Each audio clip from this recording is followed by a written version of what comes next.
Hey. Now, some of you, or when Nola do birthday, you buy a musical instrument. Why?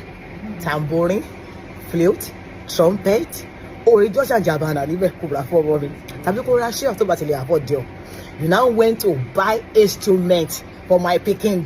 When Nola wake up in the morning, buy flute, pam, pam, pam. In the afternoon, tambourine, oh, single. In the evening, trumpet.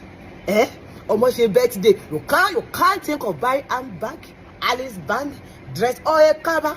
So back, oh my dad, you went and you are buying instruments for my child. Sharing your born children, for those of you who have not born, and for those of you that are born, if I don't bring the full one band set to your house as gift for your picking, community of bastard, yes, take it from me. Thanks.